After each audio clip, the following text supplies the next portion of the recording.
జనాలను నిలువున ముంచినా సరే సప్పట్లు కొట్టాలి, ప్రజలు గొడగొడ గోసదీస్తున్నా సరే చిరుతలు వాయించాలి, ఆహా ఓహో అని గొప్పలు చెప్పాలి, లేకపోతే కేసులు పెట్టి లోపడేస్తారు. ఉన్నదున్నట్టంటే ఉలికెక్కువ అన్నట్టే ఉన్నది పోండ్రి సర్కారోళ్ళ కదా. మీడియా అంటేనే లోకం మీద ఏం జరుగుతున్నది, మంచేంది చెడేంది, ఏది నిజం ఏది అబద్ధం అని జనాలకు చెప్పే బాధ్యత ఉంటది.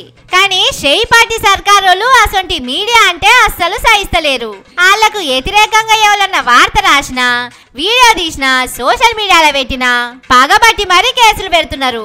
తెల్లారగట్ల చీకటి వరంగా వచ్చి మరీ పట్టుకోబోతున్నారు.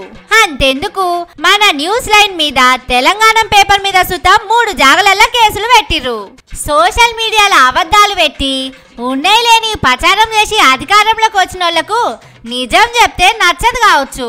అందుకే తెలంగాణలో జర్నలిస్టుల మీద పగ పెంచుకుంటున్నారు. రుణమాఫీ, హైడ్రా, కళ్యాణ లక్ష్మి, తులం బంగారం, ఫ్రీ బస్సు ఇట్లా అన్నిటి మీద జనాలు ఏమనుకుంటున్నారని అడిగి ఉన్నదున్నట్టు డిజిటల్ మీడియాలో పెడుతున్నారు. సర్కారు చేస్తున్న తప్పులను సుతం గింత కూడా భయపడకుండా బయట పెడుతున్నారు. ఉన్న నిజాలు బయట పెడితే రేపు జనాలు ఓట్లేయరు, అసలు దగ్గర కూడా రానియరు అనుకున్నారేమో కాంగ్రెస్ వాళ్ళు.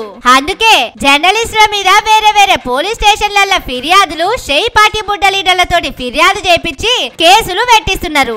ఓ రేవంతన్ సారు, గీదంతా నువ్వు కొనుగోలు చేసిన కనుగోలు సునీలిక మతే కావచ్చు. నువ్వు భయపెట్టినంత మాత్రాన జర్నలిస్టులు ఏం భయపడరు, ఇంకింత నీ బండారం బయట పెడతారు.